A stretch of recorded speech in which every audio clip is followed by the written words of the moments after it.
It is the night of October 24th, 1415. Cold rain falls over a muddy field in northern France. In the English camp, starving men whisper their last confessions, certain that tomorrow will bring death. Across the valley, the French feast and sing, confident that they will crush these invaders at dawn. Imagine standing there, wet, sick, and afraid. Would you pray for salvation or resign yourself to fate? A crown in doubt. In 1413, a young man of 26 placed the crown of England upon his head. His name was Henry V. To many of his subjects, he was not yet a hero, not yet the warrior king of legend, but simply the son of a usurper. His father, Henry IV, had taken the throne by force, overthrowing Richard II. That shadow still hung heavy over the new king. In the early years of his reign, conspiracies rose almost immediately. Some nobles plotted in the shadows, questioning his right to rule, whispering that he was nothing more than the heir of a thief. Henry crushed these conspiracies ruthlessly,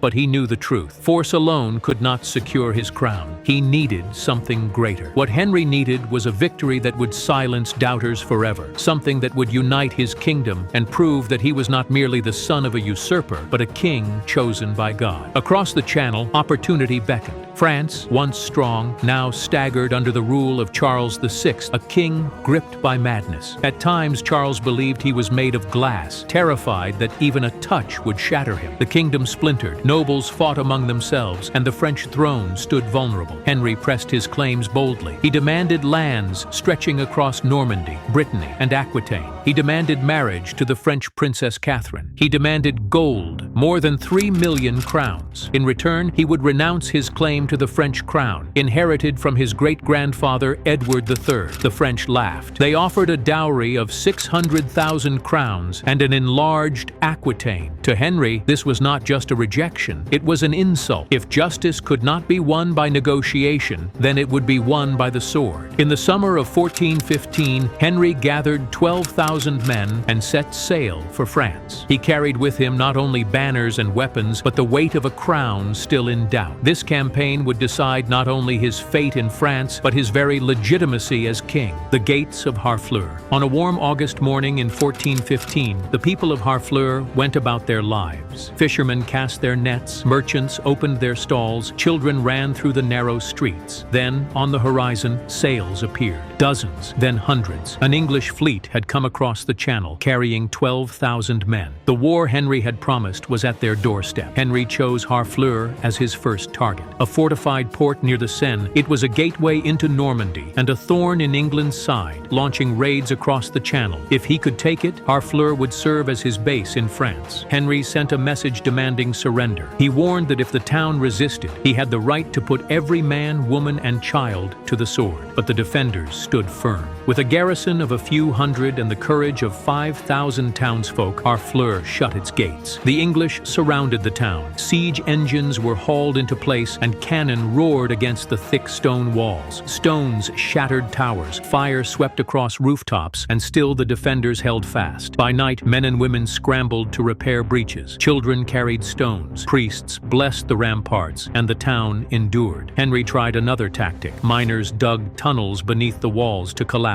them. But French counter-miners struck back, clashing with the English underground in dark, suffocating tunnels. Above the earth, arrows hissed, and the thunder of war never ceased. Yet as the siege dragged on, another enemy struck: disease. The August heat turned water stagnant. Filth piled high in the English camp, and soon dysentery spread like wildfire. Soldiers doubled over in agony, their bodies wasting away. Thousands fell sick, hundreds died. For every man struck down by French arrows, many more were lost to fever and filth. Henry's victory came slowly, painfully. After more than a month of bombardment, fire, and disease, the walls finally cracked. English soldiers stormed the bulwarks, arrows raining down. The defenders, exhausted and starving, had no choice left. On September 22nd, Harfleur surrendered. The port was Henry's, but the price was staggering. Nearly half his army was dead or unfit to fight. Of the 12,000 men who had landed in France, perhaps 7,000 remained ready for battle. battle, and yet Henry was not finished. Against the advice of his council, against all logic, he refused to sail home. Victory at Harfleur was not enough. He wanted a march through France itself, a display of power that would echo across Christendom. And so, with a weakened army and dwindling supplies, Henry turned his eyes toward Calais, the Long March. On October 8, 1415, Henry led his army out of Harfleur. 7,000 men marched into the autumn countryside,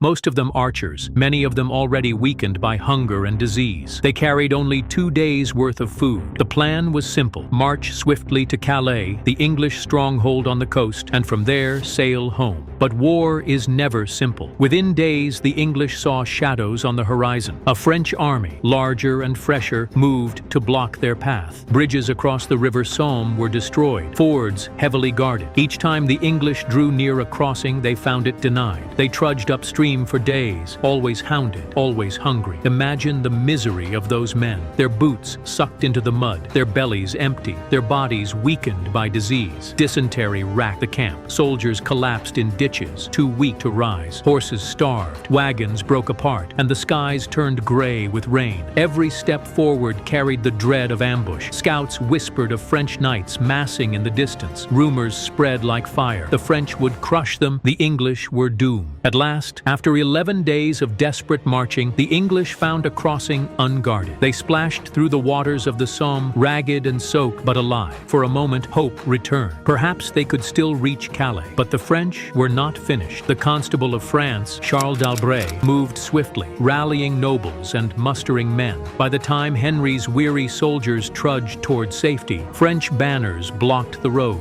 Ahead lay an army nearly twice their size. Behind, the memory of hunger, disease, and exhaustion. The trap had closed. The march was over. The English would stand and fight. The eve of battle. It was the night of October 24, 1415. The English camp lay silent in the rain. Tattered tents sagged under the downpour. Mud seeped into every crevice, and the stench of sickness clung to the air. Men huddled together for warmth, whispering prayers and confessions, believing that the dawn would bring their deaths. Across the valley, the French camp was alive with noise. Fires burned bright, tables groaned under the weight of food, and laughter carried through the night. Confident in their numbers and their strength, the French knights feasted, boasting of the ransom they would earn from English captives and of the glory to come.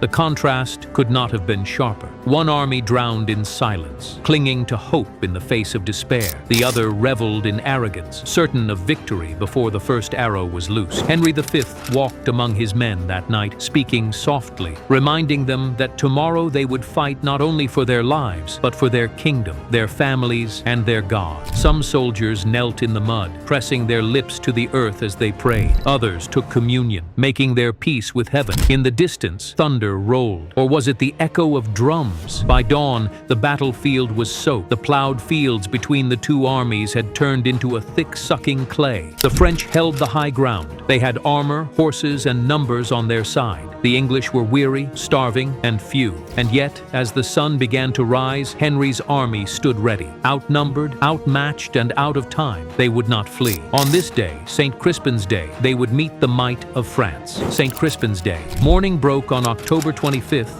1415. Mist hung over the fields of Agincourt, clinging to the churned mud that stretched between the two armies. On one side, the banners of France rippled proudly above thousands of knights and men-at-arms. On the other, a ragged English line, weary and thin, raised their bows and readied for death. Henry's strategy was simple, born of necessity. He stretched his army wide, anchoring his flanks against the woods. His archers planted sharpened stakes in the ground, angled outward to break the charge of French cavalry. In the center, his handful of men-at-arms stood shoulder to shoulder, shields raised, waiting for the storm to come. Hours passed in silence. Neither army moved. The French waited, confident hunger would finish their enemy. But Henry would not wait. He gave the order, forward. Archers pulled up their stakes, marched into range, and drove them into the mud once more. Then they drew back their strings. The first flight of arrows darkened the sky. Thousands of shafts hissed through the air, slamming into horses and men. Panic Panic rippled across the French line. To answer the insult, their cavalry surged down the slope. The charge was chaos. Horses struggled in the sticky earth. Arrows pierced their hides. Riders fell screaming as their mounts crashed against the stakes. The survivors wheeled in panic,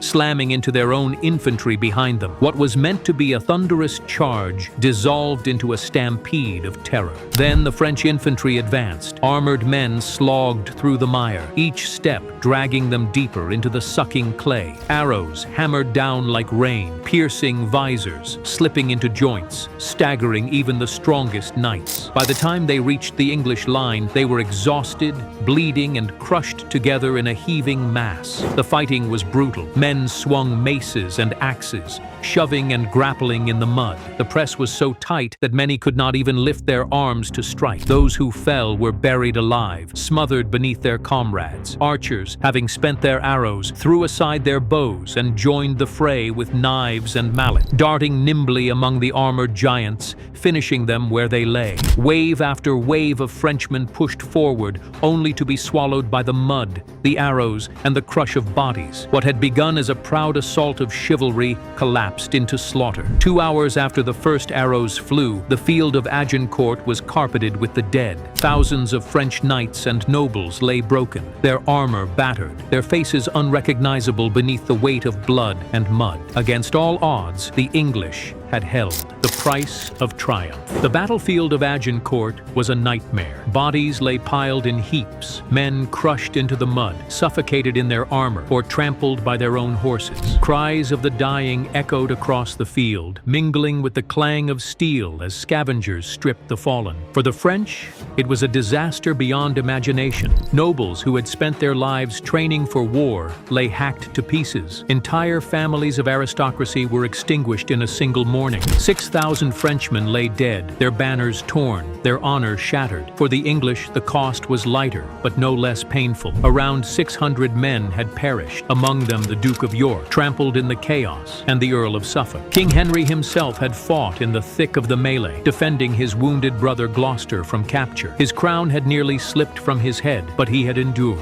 And then came the most chilling order of all. With thousands of French prisoners in English hands, Henry feared that if the French rallied for another assault, the captives could overwhelm their guards. He could not take the risk, so he commanded that the prisoners be executed. Knights and squires, men of noble birth, cut down where they stood. Their ransom, which could have made fortunes for English captors, was forfeited in the name of survival. Some chroniclers saw it as cold necessity. Others called it cruelty. But on that field of mud and blood, mercy was a luxury Henry could not afford. When the killing was done, silence fell. The French army had broken, their survivors fleeing into the countryside. Henry's men, stunned and weary, looked around at what they had done. They had stood against overwhelming odds and triumphed, but the ground beneath their feet was slick with the price of that triumph. Agincourt was not just a victory, it was a graveyard. Legacy in blood and mud. The news of Agincourt thundered across Europe. In England, Henry was hailed as God's chosen king, the victor who had humbled the might of France with an army of starving archers. Ballads were sung, prayers of thanksgiving offered,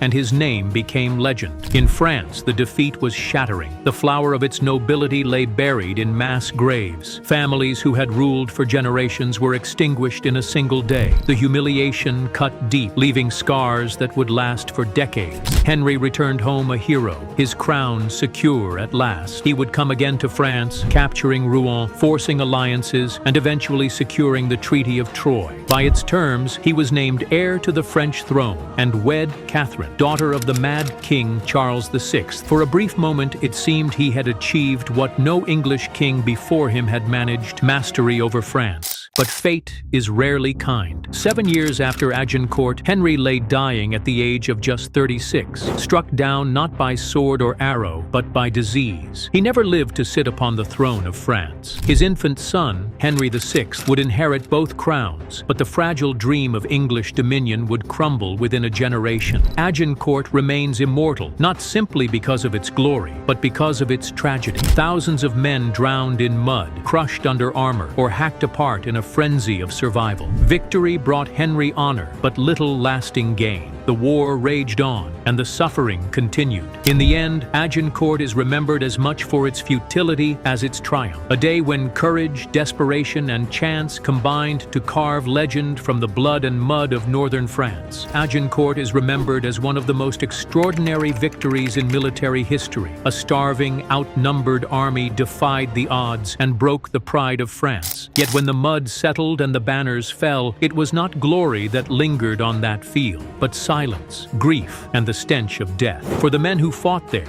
it was not legend. It was terror, desperation, and survival. And for us, 6 centuries later, Agincourt reminds us of a timeless truth. That war may bring crowns and songs, but its true currency is suffering, paid most often by ordinary men. If you found this story powerful, let us know in the comments. What do you think Agincourt teaches us about war, about leadership, and about human endurance? Don't forget to like this video, subscribe for more journeys into history, and ring the bell so you never miss the next episode. Because history isn't just about kings and battles, it's about people like us.